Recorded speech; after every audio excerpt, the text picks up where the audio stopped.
কথা বলছে, সেই দিনে কে অসীম সরকার বলছে হিন্দুকে ধরো আর কোরআন শরীফে লেখা আছে।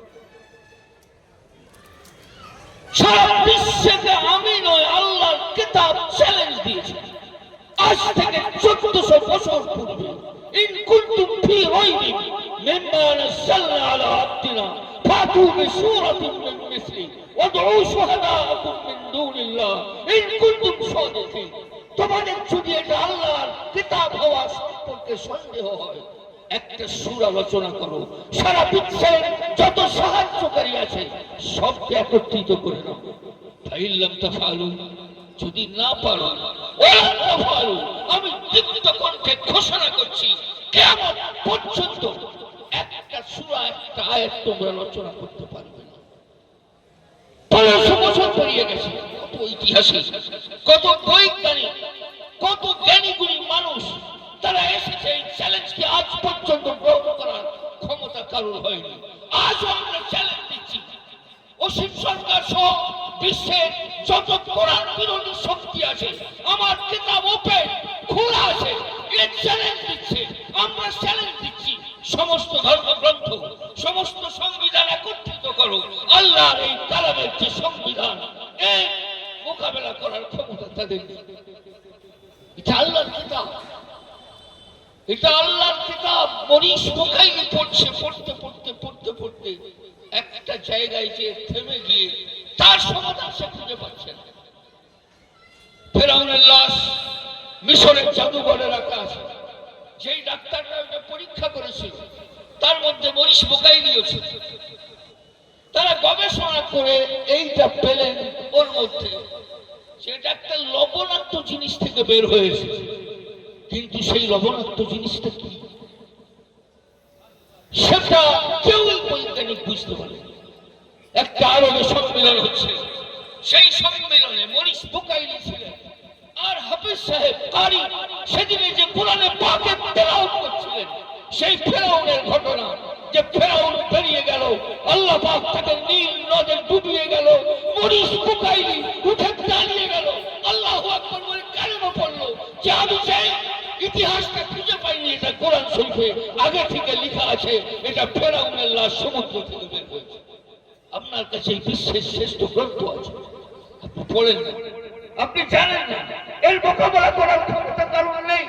তারা জানে এই কোরআনকে নিয়ে যদি মুসলমান আবার জেগে উঠে 1000 বছর ধরে আল্লাহ রাসূল সাল্লাল্লাহু আলাইহি সাল্লামের পর অর্ধেক পৃথিবীর উপরে রাজত্ব করেছে। আমাদের ইতিহাস আছে। নাস্তিক এমএন রায় বলছে সারা পৃথিবী যত আধুনিকতা আর যা কিছু আপনারা দেখছেন, আপনারা কি মনে করছেন এটা ইউরোপের দান? এটা ইউরোপের দান নয়। তার হিস্ট্রি অন ইউরোপ ইসলামের মধ্যে এমএন রায় লিখছে এটা আরবের ইসলামের দান। এই যে আধুনিক বিশ্ব, এটা মুহাম্মদুর রাসূলুল্লাহ এবং কোরআনের দান, আরবের মুসলমানদের দান। সারা পৃথিবী চকচক চকচক করছে। তিনি বলছেন আমি সমস্ত ধর্মগ্রন্থ পড়েছি, সমগ্র ধর্মগ্রন্থ বিজ্ঞান সম্মত নয়। একটাই মাত্র আমি কিতাব পেয়েছি পড়তে পড়তে যেটা বিজ্ঞান সম্মত, সেটা হচ্ছে কোরআনে পাক, আল্লাহর কিতাব। এটা হচ্ছে বিজ্ঞান সম্মত একটা বই, আর তার মধ্যে বিজ্ঞান কিছু নেই।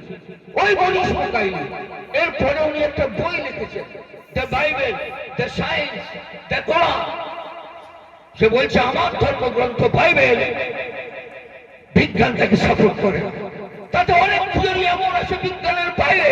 আমি পুরো কোরআন দেখে নিলাম, একটা কথা বিজ্ঞানের বাইরে এই কিতাবের মধ্যে। আল্লাহ পাকের এই শ্রেষ্ঠ কিতাব আমাদেরকে পড়তে হবে।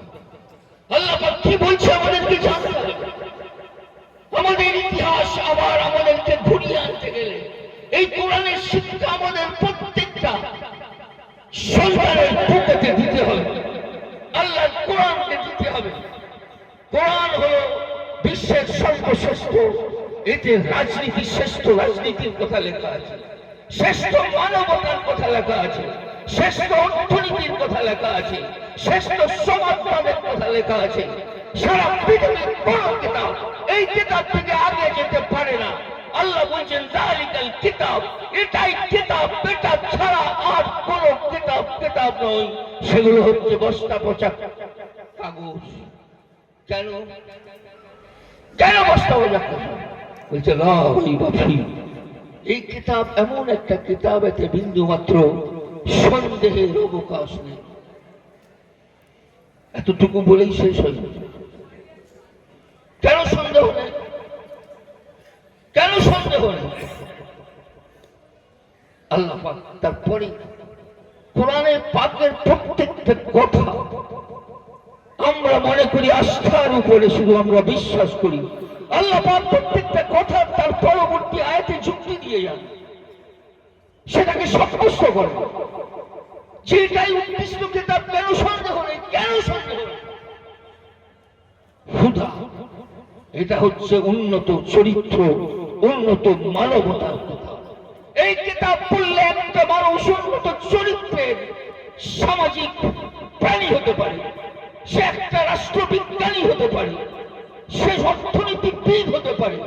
এর মধ্যে শুধু হেদায়েত রয়েছে, মানে সর্বোচ্চ মানবতা রয়েছে। এছাড়া এই কোরআনের মধ্যে কিছু নেই। সারা পৃথিবীর সংবিধান আপনি পড়ে নেন, একটা কুকুর পিপাসিত, তার সাথে আপনি কি ব্যবহার করবেন? আমেরিকার সংবিধানে লেখা আছে, ভারতবর্ষের সংবিধানে লেখা আছে। আরে আপনার তো সামনে এরকম ঘটনা ঘটতে পারে, সারা পৃথিবীর কোন কিতাবে এটা খুঁজে পাবেন, সারা পৃথিবীর কোন সংবিধানে খুঁজে পাবেন না। কিন্তু হাদিস আপনি খুলবেন, আপনি পেয়ে যাবেন এই সংবিধান। একটা মহিলার ঘটনা বলা হয়েছে, রাস্তা দিয়ে যাচ্ছিল, পিপাসা লেগেছিল, সে পানি পান করেছিল, তারপরে দেখছে একটা কুকুর পিপাসিত অবস্থায় হাঁপাচ্ছে। তখন সে বলল যে আমার যতটা কষ্ট হচ্ছিল এরও তো কষ্ট হচ্ছিল। সে পানি তুললো, তাকে পান করালো। হাদিসে পাকের মধ্যে আল্লাহ রাসূল সাল্লাল্লাহু আলাইহি সাল্লাম বলছেন, গাফারাল্লাহু লাহু, আল্লাহ পাক সেই মহিলাকে ক্ষমা করে দিলেন এবং আল্লাহ পাক কৃতজ্ঞতা দিলেন, কৃতজ্ঞতা স্বীকার করলেন। এই সংবিধান সারা পৃথিবীর কোন সংবিধান বইতে লেখা নেই, সারা পৃথিবীর কোন জায়গায় খুঁজে পাবেনি যেটাকে নিয়ে ওরা অবজেকশন। ধরো মারো, হিন্দুকে ধরো মারো, কোরআন শরীফের মধ্যে আছে। তা আপনাকে জিজ্ঞেস করলে তো আপনি কিছুই বলতে পারবেন না। আল্লাহ রাসূল সাল্লাল্লাহু আলাইহি সাল্লাম যতদিন মক্কায় ছিলেন, আল্লাহ রাসূল সাল্লাল্লাহু আলাইহি সাল্লামকে কে হেফাজত করেছিল? আমরা জানা নেই। একটা অমুসলিম হেফাজত করেছে আল্লাহ রাসূল সাল্লাল্লাহু আলাইহি সাল্লামকে। যতদিন সেই অমুসলিম বেঁচে ছিলেন, ততদিন পর্যন্ত আল্লাহ রাসূল সাল্লাল্লাহু আলাইহি সাল্লামের গায়ে হাত দেওয়ার ক্ষমতা কারো ছিল না। আর সেই অমুসলিমকে আল্লাহ রাসূল সাল্লাল্লাহু আলাইহি সাল্লাম তার মৃত্যু পর্যন্ত তাকে পিতৃতুল্য তার সাথে ব্যবহার করেছেন। সে হলো তার চাচা আবু তালেব, অমুসলিম চাচা, সবসময় তার হেফাজত করে গেছেন। আল্লাহ রাসূল সাল্লাল্লাহু আলাইহি সাল্লাম যখন মক্কা ছেড়ে মদিনায় যাচ্ছেন, কি কঠিন সময়, চারদিকে ঘোষণা হয়ে গেছে যে মুহাম্মদ সাল্লাল্লাহু আলাইহি সাল্লামকে ধরে দেবে, তাকে এত স্বর্ণ মুদ্রা দেওয়া হবে, এত উট দেওয়া হবে। সেই কঠিন পরিস্থিতিতে আল্লাহ রাসূল সাল্লাল্লাহু আলাইহি সাল্লাম মক্কা ছেড়ে রাতের আঁধারে বেরিয়ে চলে যাচ্ছেন। সেই সময় কোন মুসলমান অমুসলিমকে বিশ্বাস করবে? কিন্তু ইতিহাস বলছে, ইতিহাস বলতে যখন মক্কা ছেড়ে আল্লাহ রাসূল সাল্লাল্লাহু আলাইহি সাল্লাম মদিনায় যাচ্ছেন, একটা অমুসলিমের উপরে আস্থা করেছিলেন, যে গাইড ছিল, রাস্তা দেখিয়ে নিয়ে যাচ্ছিল, তিনি অমুসলিম। আল্লাহ রাসূল সাল্লাল্লাহু আলাইহি সাল্লাম জাতি ধর্ম বর্ণ নির্বিশেষে সবের সাথে তার ব্যবহার ছিল সবচেয়ে উন্নত। ইন্নাকা লাআলা খুলুকিন আযীম। আল্লাহ রাসূল সাল্লাল্লাহু আলাইহি সাল্লাম যখন মক্কা ছেড়ে মদিনায় পৌঁছালেন, সেখানে ইহুদি গোত্র, সেখানে নাসারা গোত্র, সেখানে ঠাকুর পূজারী, তিনটে জাতি। সারা পৃথিবীতে ইতিহাস সৃষ্টি করেছে আল্লাহ রাসূল সাল্লাল্লাহু আলাইহি সাল্লাম। এই তিনটে জাতিকে নিয়ে একটা রাষ্ট্র তৈরি করলেন, সেকুলার রাষ্ট্র, ধর্ম নিরপেক্ষ রাষ্ট্র মদিনায়। মাইকেল এইচ হার্ট বলছেন সেই দিনে আল্লাহর রাসূল মুহাম্মদ সেই সংবিধানটা রচনা করেছিল। সেই সংবিধানটা সারা পৃথিবী সর্বপ্রথম লিখিত সংবিধান। এর পূর্বে লিখিত সংবিধান কোন নেতা, কোন সমাজবিদ, কোন ঐতিহাসিক রচনা করেনি। এটা মুহাম্মদ সাল্লাল্লাহু আলাইহি সাল্লাম সারা পৃথিবীর জন্য একটা শ্রেষ্ঠ সংবিধান রচনা করেছিলেন। আল্লাহ পাক আমাদেরকে তৌফিক দান করুন, আমরা এই কোরআনকে শিখি, আমরা এই কোরআনকে পড়ি। আল্লাহ রাসূল সাল্লাল্লাহু আলাইহি সাল্লাম যখন পৃথিবী থেকে বিদায় নিচ্ছেন, ওনার পাশে কে? সেই 15 বছরের শত্রু আবু সুফিয়ান তার পতাকার তলে দাঁড়িয়ে আছে মাথা নত করে।